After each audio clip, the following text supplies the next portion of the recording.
High, good morning everyone, welcome back to my channel. আজকে সকাল সকালই আমার স্নান হয়ে গেছে আর হেয়ার ওয়াশ করেছি বলে চুলটা এখনও ভেজা শোকায়নি, বেশিরভাগটাই ভেজা রয়েছে। তো আমি একটা আজকে খুব মিষ্টি কালারের আমার পছন্দের ড্রেস পরেছি। আজকে টাম্পুর বাড়ি যাব ঘুরতে, চলো একটুখানি সাজুগুজু করি। এই যে কতদিন ধরে এই চুড়িগুলো পরি না, তাই জন্য ভাবলাম আজকে একটুখানি চুড়িও পরি। আর এই যে প্রথম চুড়িটা দেখছো, এটা না আমার কলেজ লাইফে কেনা। এগুলো আমার খুব শখের জিনিস, এই জন্য আমি খুব যত্ন করে রাখি বলেই হয়তো এগুলো এখনও পরার যোগ্য আছে। তো চুড়ি পরতে ছোটোবেলা থেকেই খুব ভালোবাসি, আজকে অনেকদিন পর পরে বেশ ভালো লাগছে। আর এই যে কানের দুলটা দেখছো, অক্সিডাইজের এই ঝুমকোটা, এটাও 6-7 বছর আগেকার। এটা আমাকে আমার বৌমনি দিয়েছিল, অনেকবার এটা আমি পরেওছি, তবে আজকে অনেক দিন পর আবারও পরছি। আর সাথে একটা হারও পরে নিলাম। বিয়ের পরে গলাটাকে কেন জানি না ফাঁকা রাখতে ইচ্ছা করে না। জানো তো আমি একজন অনেক বড় মাপের মেকআপ আর্টিস্ট, তাই জন্য সানস্ক্রিন অ্যাপ্লাই করতে গিয়ে এক গাদা হাতের মধ্যে ফেলে দিয়েছি। তারপর সেটাকে ঠিক জায়গায় রেখে এবার মুখে সেটাকে অ্যাপ্লাই করে নিচ্ছি। এমনিতেও আমি বাড়িতে থাকলে সকালে সানস্ক্রিনটা অ্যাপ্লাই করি, তোমরা তো জানোই। আর এই পন্ডসের সানস্ক্রিনটা এতটাই ভালো, খুব ভালো ব্লেন্ডও হয়ে যায়, মুখে একটা আলাদাই গ্লো আসে, যার জন্য আর কিছু ইউজ করার দরকার হয় না। এরপরে আমি আমার পছন্দের কাজলটাও ঘন করে পরে নিলাম। আর এরপর করবো লিপস্টিক, যেটা ছাড়া মেয়েদের সাজ অসম্পূর্ণ। এটা হলো সুগার পপের একটা রেড শেড, যেটার শেড নাম্বার 07। এটা হচ্ছে রুবি রেড। এটা এই বছরই আমার বার্থডেতে টাম্পু আমাকে গিফট করেছিল। ভীষণ ভালো লিপস্টিকটা, ঠোঁটে দিলেই সঙ্গে সঙ্গে এটা পুরো ম্যাটি হয়ে যায়, যেহেতু এটা ম্যাট ফিনিশ। আর এতটাই লাইট ওয়েট যে ইউজ করার পর মনেই হয় না আমি একটা ম্যাটি লিপস্টিক ক্যারি করছি। আর রেডের তো অনেকগুলোই শেড হয়, বাট এই শেডটা কিন্তু আমার সত্যিই ভালো লেগেছে। এটা টাম্পু দিল বলে তাই, নয়তো তো আমি এরকম শেড কখনোই ট্রাই করিনি। ভালো লাগছে না কালারটা, বলো? ফাইনালি আমি রেডি একটা ছোট্ট টিপের সাথে। তো এইবারে বেরোচ্ছি টাম্পুর বাড়ির উদ্দেশ্যে। আর আমাকে স্বয়ং রাজাধিরাজ এসেছেন স্টেশনে তোলার জন্য, যিনি তার বিখ্যাত লুকটা আমার ভিডিওতে দিয়ে সেটাকে বাধিত করলেন। এখানেই একটা সাজগোজের দোকানে আমি ঢুকেছিলাম আমার ছোট্ট বোনুর জন্য একটু শপিং করতেই। দেখো কি সুন্দর বাচ্চাদের ছোট্ট ছোট্ট কিউট ক্লিপ, গার্ডার, এই সমস্ত কিছু আমি নিয়েছি ওর জন্য। এই শপিংগুলো করার মতন আনন্দ মনে আর কোনো কিছুতে পাওয়া যায় না। তারপরেই গেলাম একটা জামা কাপড়ের দোকানে বনুর জন্য জামা কিনতে, তবে আমার থেকে ওর জাম্বোর এক্সাইটমেন্টই বেশি ছিল। আর এই জামাটা দেখো আমার এক দেখাতেই এত পছন্দ হয়েছে, ভীষণ কিউট দেখতে, একদম হোয়াইট আর বেবি পিঙ্ক কালারের কম্বিনেশন। এটাও সুন্দর ছিল, বাট আমি ডেইলি ইউজের জন্য কিছু দেখছিলাম, সেজন্য আমি আরও নানান অপশানই দেখেছিলাম। তো কোনটা নিয়েছি সেটা আমি ওর বাড়িতে গিয়ে তোমাদের দেখাবো।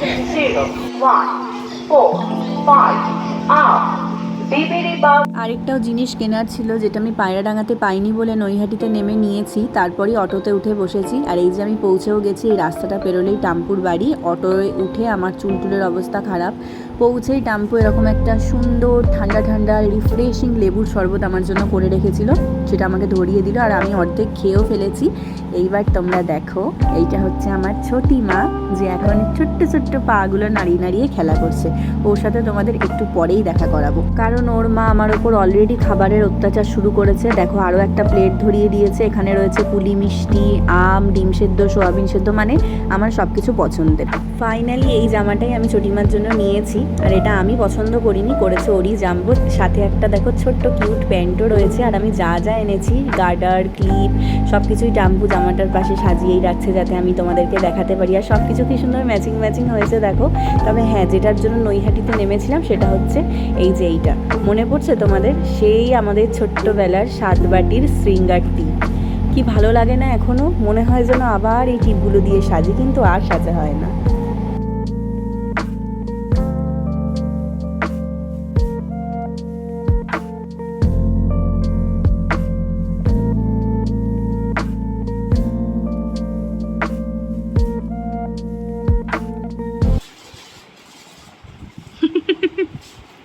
হাউস কোটের সাথে ওইটা ম্যাচিং হয়ে গেছে।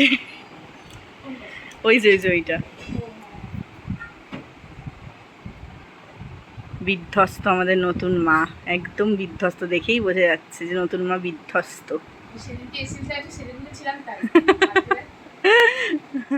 তোমরা সবাই জানো যে টাম্পু সম্পর্কে আমার মাসি, কিন্তু মাসি হলে ওর আর আমার এজ গ্যাপিংটা মাসি বোনঝির মতন নয়, তার থেকে অনেক কম। আর সেই অনুযায়ী ওর মেয়ে আমার থেকে বয়সেও অনেকটাই ছোট, মানে দিদি বোনের যেটা ডিফারেন্স হয় সেটা একদমই নয়। সেই জন্য আমি ওকে ডাকি ছোটি মা বলে। আর ওর ডাক নামটাও আমি দিয়েছি উর্ভি। এই তো ছোটিমা, এই তো ছোটিমা, ছোটিমা ছোটিমা। দেখি, হ্যালো কলি, হ্যালো হ্যালো হ্যালো। কিসি দিদা, কিসি কিসি একটা কিসি। সবাই দেখতে পাচ্ছে কিন্তু ছোটিমা তোমায়, তুমি দিদিয়ার সাথে খেলা করছো।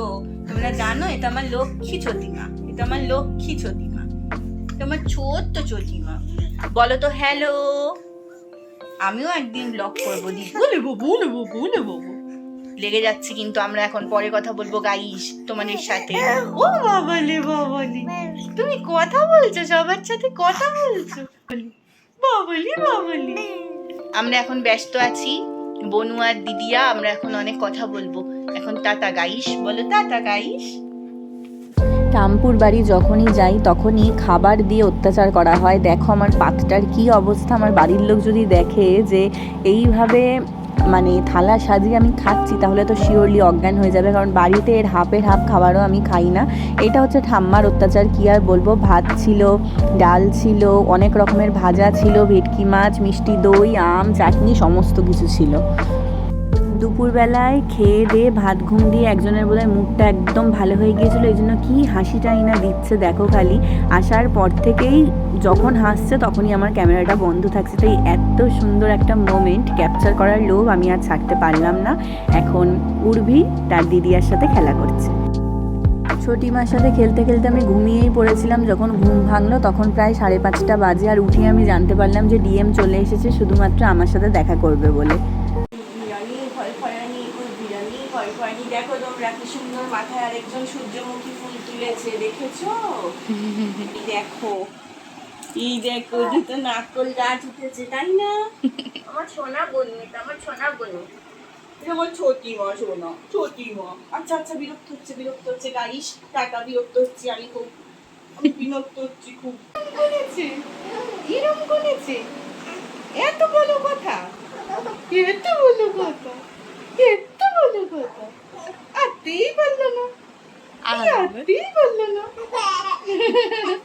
আতেই পারলো না, তখন আতে একদম পারলো না, চটকু পটকু করতে পারলো না, একদম চটকু পটকু করতে পারলো না। একটু পরেই বেরিয়ে যাব আমি, মানে আমি এত দূর বাড়ি যাব, আমি সাজুগুজু করছি না। দেখো সাজুগুজুটা কে করছে, দেখো দেখো কে করছে, আমার ছোটিমা করছে সাজুগুজু। অনেকক্ষণ একটা জামা পরেছিল, এটা নিয়ে 3বার চেঞ্জ হচ্ছে, নাকি 4বার চেঞ্জ হচ্ছে? 4বার, 3বার চেঞ্জ হচ্ছে। ছোটিমা ছোটিমা তো অনেক হেসেছে, কিন্তু সবার সামনে হাসে না, একটা গ্যাভিটি আছে তো নাকি, একটা গ্যাভিটি আছে তো। ছোটিমা, আই ছোটিমা, তুমি তাকিয়ে যা, ছোটিমা একটু তাকাও ছোটিমা, এই যে এই যে এই যে এই যে একটা গ্যাভিটি আছে তো তোমার। হ্যাঁ, কি মনে করেছো? বেরোতে যাব জাস্ট সেই সময় নামলো তুমুল বৃষ্টি, এই জন্য আর কোনো ভিডিও ক্লিপই নেওয়া হয়নি। ডিএমের সাথেও তোমাদের দেখা করানো হলো না। আর আমি মাতৃভূমি লোকালে উঠেছিলাম, যেটা প্রচণ্ড ফাঁকা ছিল। ফাঁকা ট্রেনে করে যাওয়া একটা আলাদাই চাহিদা আমাদের, কিন্তু যখন সত্যি সত্যি ট্রেনটা এতটা ফাঁকা হয় তখন একদিকে ভালো লাগলেও আরেকদিকে যখন মানুষের সেই কোলাহলের আওয়াজটা পাওয়া যায় না, সেই ভিড়টা দেখা যায় না, তখন কোথাও গিয়ে তো একটা ফাঁকা ফাঁকাই লাগে। তো প্রায় ওই 8টা নাগাদ আমি পায়রাডাঙ্গায় নেমেই গিয়েছিলাম। নেমে আর বৃষ্টি পাইনি, কিন্তু রাস্তাঘাট দেখে বুঝতে পারলাম যে প্রচণ্ড বৃষ্টি আসলে এখানেও হয়েছে। দেখো কি অবস্থা রাস্তার। আমি স্টেশন থেকে নেমেই সবচাইতে বুদ্ধিমানের কাজ যেটা করেছি সেটা হচ্ছে একটা ভ্যান নিয়ে নিয়েছিলাম। এবার তোমরা দেখো আমার বাড়ির রাস্তাটার কি অবস্থা। কোনো মানুষের পক্ষেই হেঁটে এই রাস্তা দিয়ে চলাচল করা একেবারেই অসম্ভব আর বিপজ্জনকও বটেই। পুরো মনে হচ্ছিল যে পুকুরের মধ্যে দিয়ে যাচ্ছি। এই রাস্তাটা তো একটু ভাঙা বটেই, প্লাস এখানে কোনো ড্রেনের ব্যবস্থা নেই, তাই বৃষ্টির জল জমে যায়, সেই জলটা বেরোনোরও কোনো ব্যবস্থা নেই। আর পায়রাডাঙ্গা যেহেতু পঞ্চায়েত এলাকা, তাই সেখান থেকেও কোনো রকম বিধি ব্যবস্থা নেওয়া হয় না। এরকম জলের ওপর দিয়েই মানুষ যাতায়াত করছে, যাদের বাইক আছে বা যারা টোটো পাচ্ছে, সাইকেল আছে, এইভাবেই যাতায়াত করছে, অথবা তাদের কাজ আটকে থাকছে, তারা এরকম জল থাকাকালীন যাওয়া আসাই করতে পারছে না। কারণ এটা খালি আমি আমার বাড়ির সামনের রাস্তাটা দেখাচ্ছি, বাকি যে রাস্তাগুলো আছে প্রত্যেকটার এক অবস্থা। কতদিন এই ঝামেলা চলবে সত্যিই জানি না। আর বাড়িতে এসেই সোনামা একটু চা করে নিয়ে আসলো, তাই চাটা খেতে খেতেই আজকের ব্লগটা এন্ড করছি। যদি তোমাদের ভালো লাগে অবশ্যই লাইক শেয়ার করো, আর আমার ছোটি মাকে কেমন লাগলো সেটা কিন্তু কমেন্টে জানাতে ভুলো না। বাড়ি পৌঁছেই বাবা ফোন করেছিল, বাবার সাথেই কথা বলছিল। চলো আজকের মতন গুড নাইট, সবাই ভালো থেকো, সুস্থ থেকো, গুড বাই।